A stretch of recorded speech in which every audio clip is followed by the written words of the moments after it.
Jesse Jepson. And Jacob Espinola. And today's topic is Eating issues. We're going to send you off to Eden. Thanks, Jacob. Our first topic today is eating disorders, which include anorexia nervosa, bulimia nervosa, and binge eating. People who have anorexia nervosa are mainly focused on and obsessed with their weight along with what they are eating. This is why people with this disorder do whatever they can to stop from gaining weight, and they do what they can to continue losing weight. This is why they may exercise a lot or starve themselves. This disorder is mainly about an emotional problem rather than a food problem.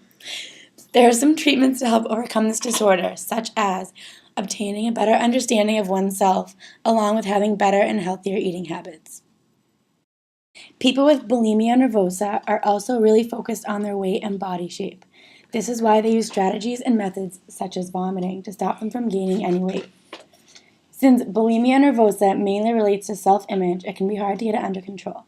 The effective treatments for this disorder are similar to the ones for anorexia nervosa. Also, if you are unsure if someone has bulimia nervosa, some things to look out for are excessive complaints about being fat, having a negative body image, not wanting to eat in front of others, using the bathroom right after eating, and having sores on the knuckles or hands. These are a few things to be aware of if you think a family member or friend might have bulimia nervosa. Binge eating has many of the same health concerns as clinical obesity, like heart disease or high cholesterol. Even though there are no clear physical signs of this disorder, there are many behavioral or emotional symptoms like feeling depressed, disgusted, or ashamed, and having difficulty talking about feelings. These are a few symptoms that cause binge eating. There are treatments as well, such as different forms of therapy, like cognitive behavioral therapy, interpersonal psychotherapy, and dialectical behavior therapy. There are other forms of treatments besides therapy, like medications, behavioral weight loss programs, and forms of self-help.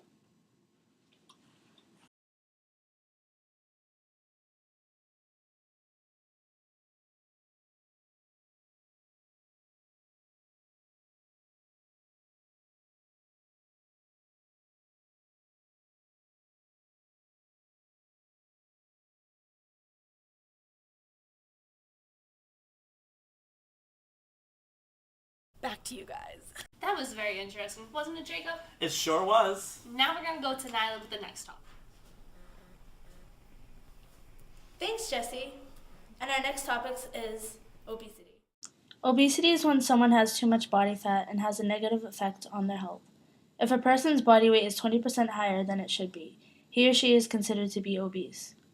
If your body mass index is between 25 and 29.9, you are considered overweight.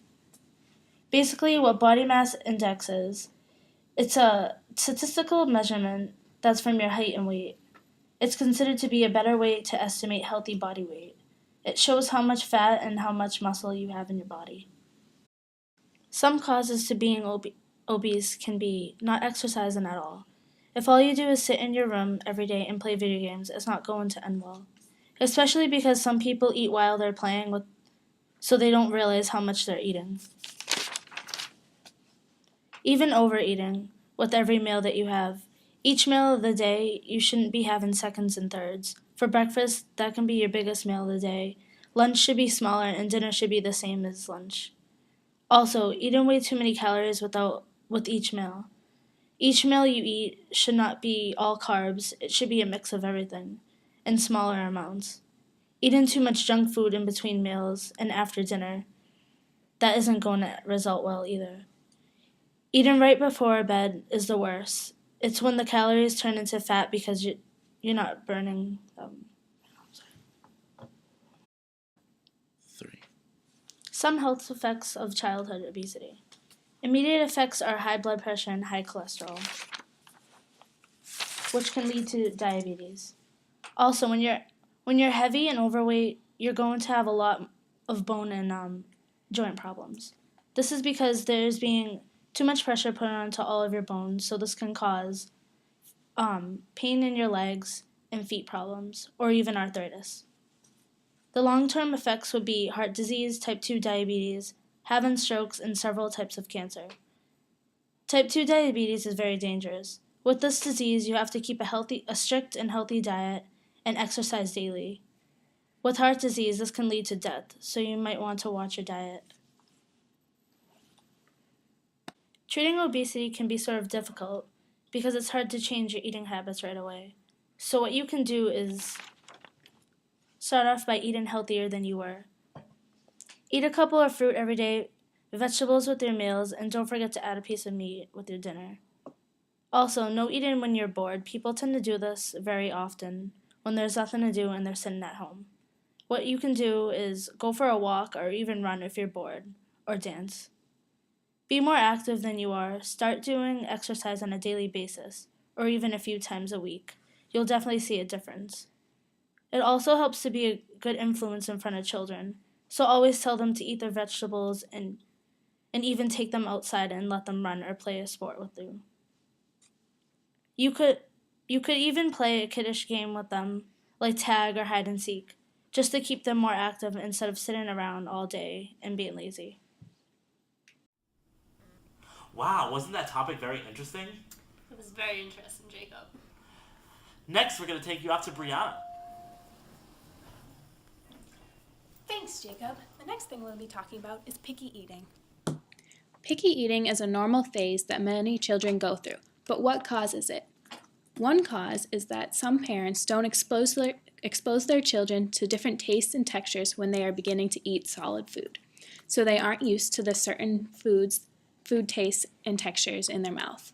Some parents also force feed their children, which makes the issue even worse.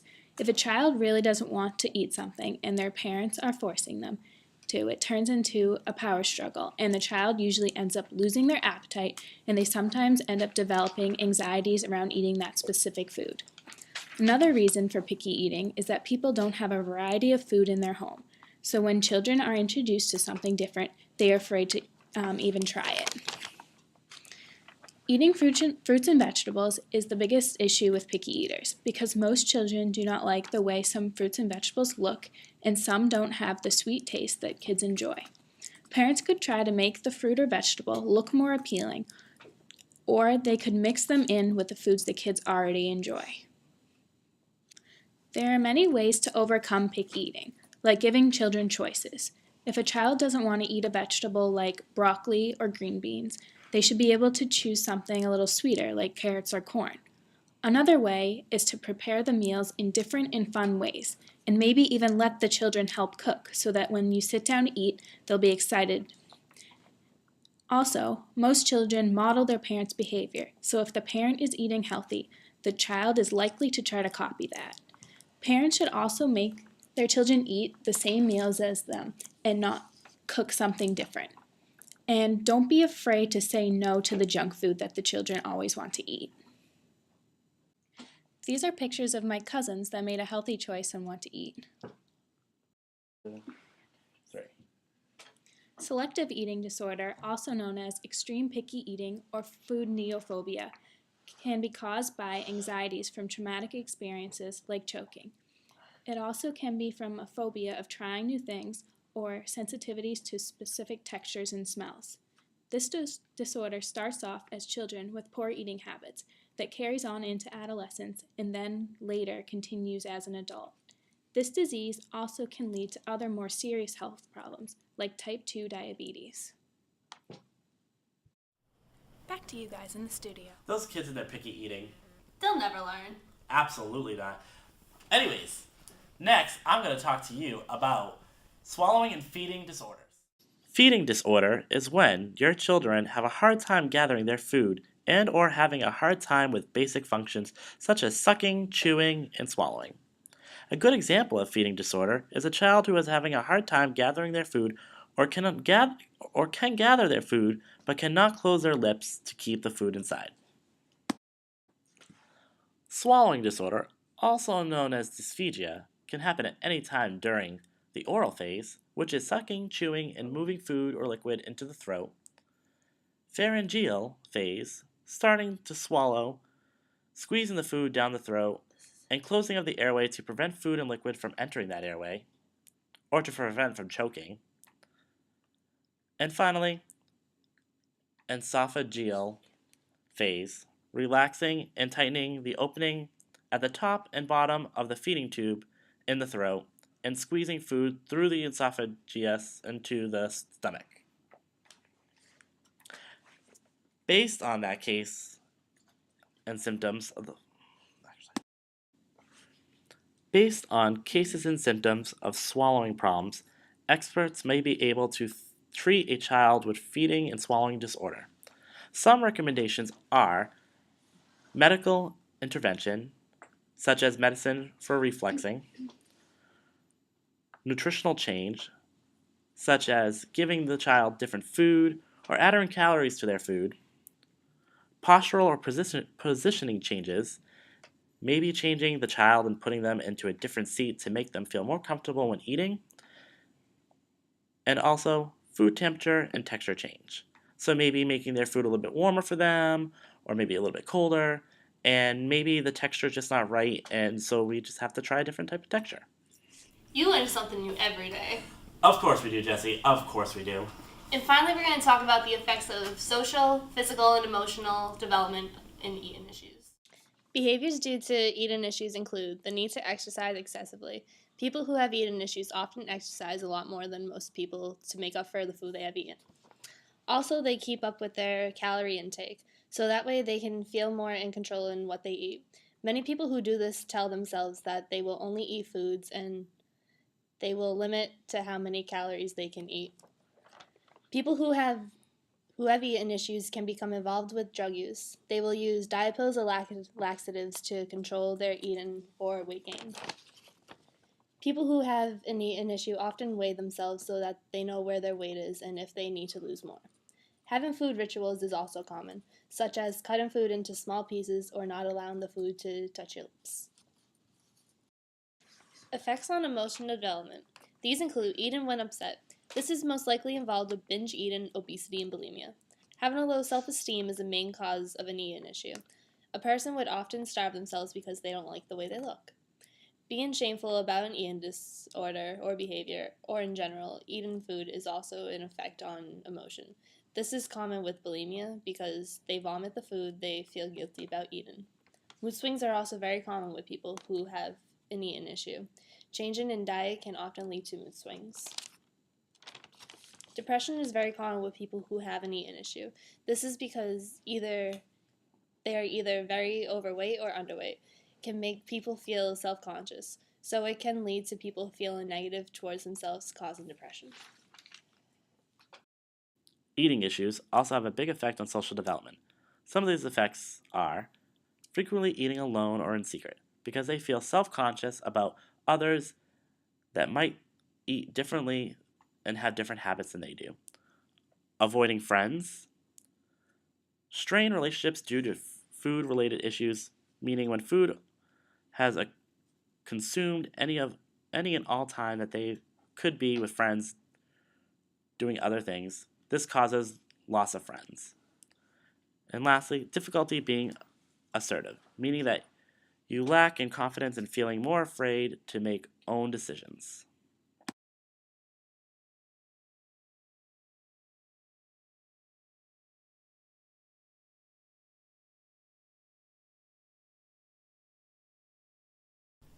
Thanks for tuning in with us today. Bye-bye!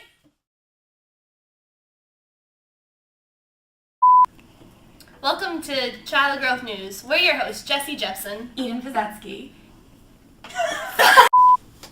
Welcome to... what's it called? Thanks, Jacob. Our first topic today is... You learn something new every day. Of course we do, Jesse. Of course we do. And finally, we're going to talk about the effects of physical, social, and emotional